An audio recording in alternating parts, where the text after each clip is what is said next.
I'll tell you, under President Donald Trump, David Perdue and Kelly Loeffler, if the world knows nothing else, the world will know this. America stands with Israel.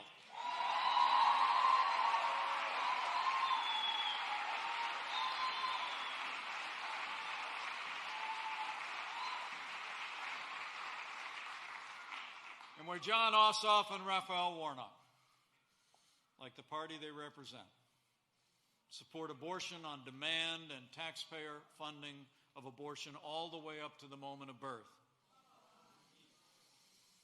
I couldn't be more proud to serve alongside the most pro-life president in American history. And I couldn't be more grateful that David Perdue and Kelly Loeffler stand for the right to life.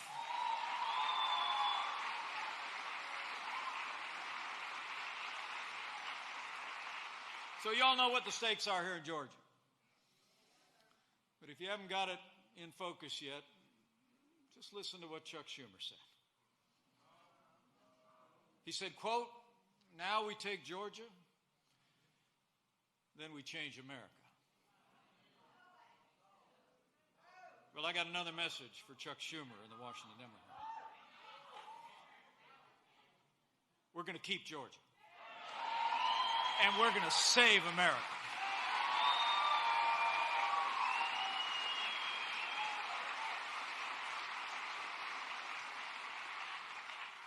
You know, I mentioned President Trump will be in Georgia a little bit later today. And I heard Joe Biden is going to hold a little rally of his own. A couple of weeks ago, Joe Biden was in Georgia. You may have heard about it. He actually said that Georgia, these are his words, he said that Georgia doesn't need two senators who, quote, are just going to get in the way. Well, Georgia, that's exactly what we need in the United States Senate.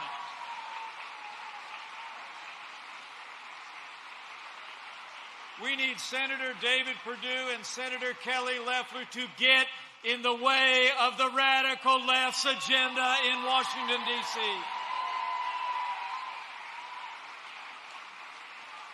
We need David Perdue and Kelly Loeffler to get in the way of higher taxes, open borders, socialized medicine, and a Green New Deal. Georgia needs two senators that will get in the way of the radical agenda of the Democratic Party and fight for Georgia's values every day.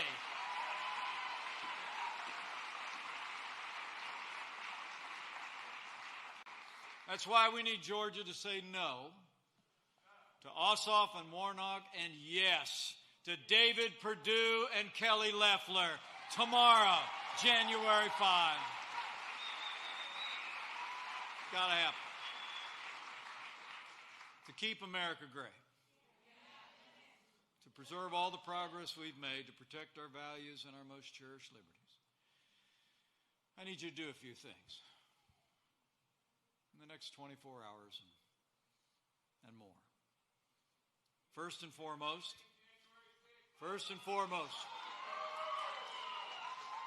we need you to vote, Georgia. Vote to send David Perdue and Kelly Loeffler back to Washington, D.C.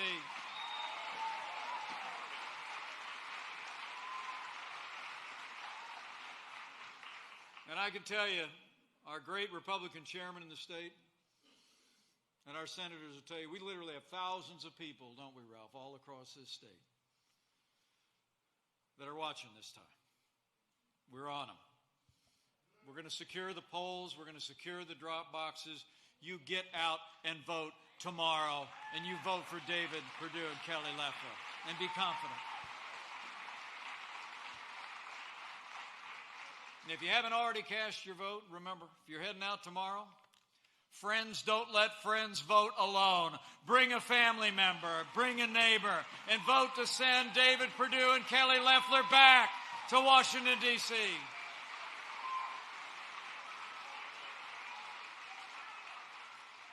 You know, I know we all got our doubts about the last election.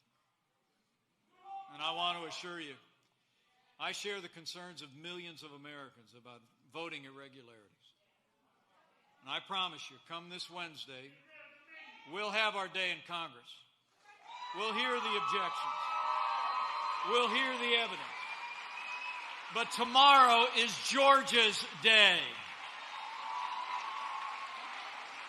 So for our faith, for our freedom, we need you to vote, Georgia. Vote to send David Perdue and Kelly Loeffler back to the United States Senate.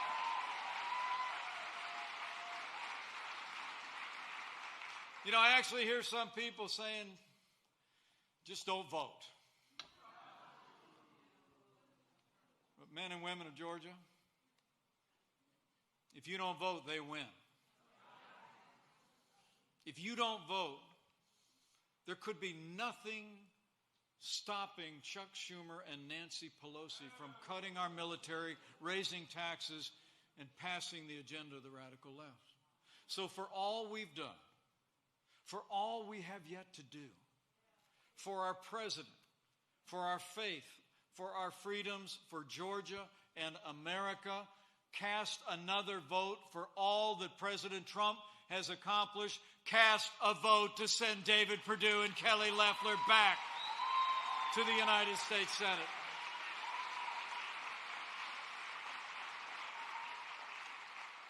We've got to have Georgia hold the line. Will you do it?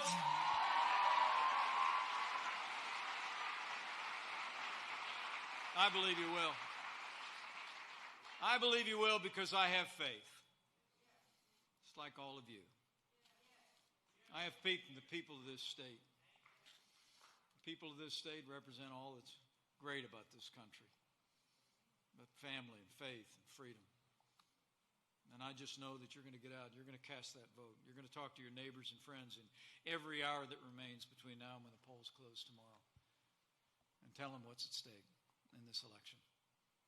The eyes of America are on Georgia. And people who share our values and our deals across this country, we're looking to you. We're looking to you, Georgia. We're looking to you to hold the line, and I believe with all my heart that you will. And lastly, I have that other kind of faith, too. The challenging times in which we live, I believe more than ever that we stand in the need of prayer.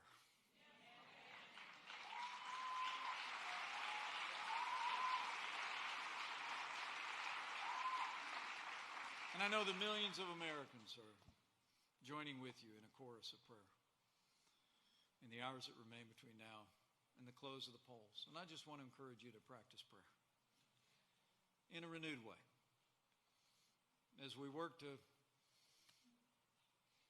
defend the majority. I just encourage you to pray for the future of this state and this nation.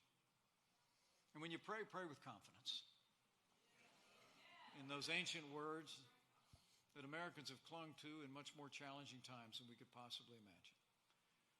That if his people who are called by his name will humble themselves and pray and turn, that he'll do like he's always done in the long and storied history of this country. He'll hear from heaven and he'll heal this land.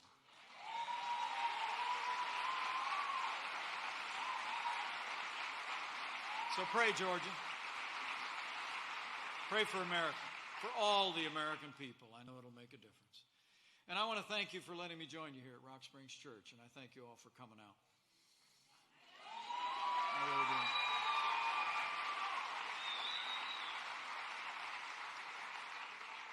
And also, you know, it's the greatest honor of my life to be your vice president. On behalf of my family, I want to thank you. I want to thank you for the privilege.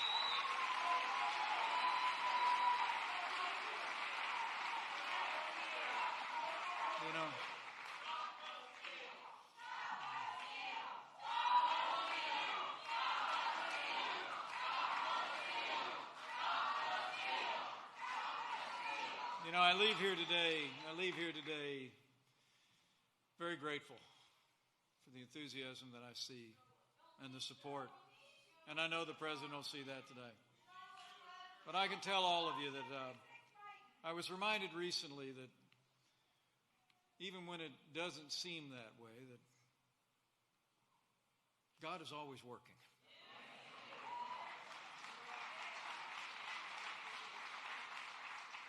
I have to tell you, Benny may appreciate this story. I shared it a little while back. I received a letter from a pastor who leads a church not far from Jacksonville, Florida, this spring. He told me of a time that he and his new bride were attending Asbury Seminary in Wilmore, Kentucky, back in 1977. As I read the letter, he talked about his experience there. Asbury Seminary would host a Christian music festival every year. They'd present the gospel in song and then in preaching and invite young people from all across the Midwest to come. They'd have bands that would take the stage in what was the early days of contemporary Christian music. And he wrote to me that they had decided at the seminary in 1977 to cancel the event. But he and his new bride said that they felt a calling to volunteer to lead it. And he wrote to me saying that, quote, "Several friends told us that it would be very hard on our new marriage and that we shouldn't do it, a year-long project of setting up this festival." But then he said, "We answered the call. We gathered a few other seminarians to help us, and they worked a whole year to arrange the event in the spring of 1978. And then, as he wrote, he told me that the night came, the culminating evening of the event. It was a Saturday night, where he and his new bride were walking through the camp area, and it was raining. They were disappointed. They thought it had all been for naught. And he wrote to me, "And that's because I didn't know that night a future vice president of the United States would be giving his life to Jesus Christ."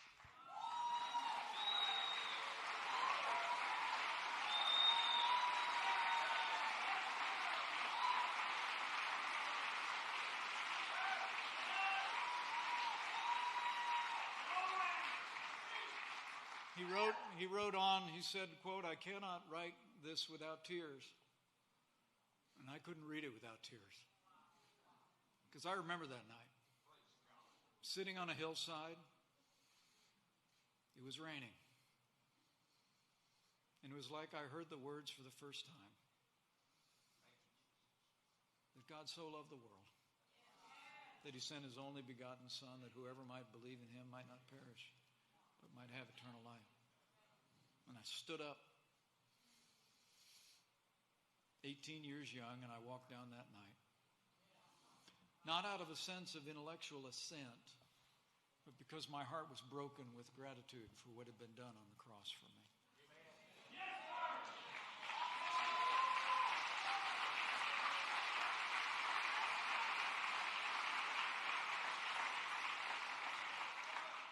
I took a while to write that pastor back.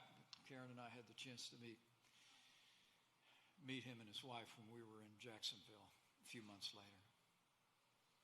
I wasn't able to write that letter without tears. But I said to him at the end, now I know who else to thank for that night so many years ago. But the lesson of his letter was this. It's the reason I share it. He said to me, "Mike, when I heard of the decision you'd made that night, I realized that even when things don't seem like they're going the way we expected, they're going the way he expected."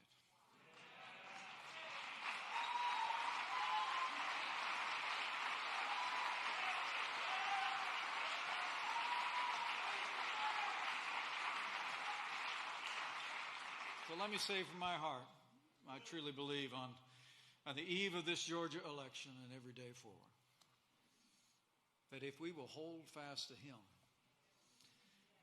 we'll see our way through these challenging times. We'll restore our nation. restore our nation's health. We'll renew our freedom, and we will continue to inspire people all across this land with our witness of the love and compassion and strength that comes in a personal relationship with Jesus Christ.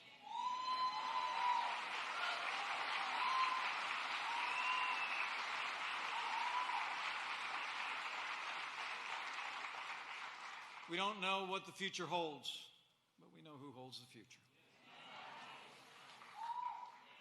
One of my favorite quotes from Winston Churchill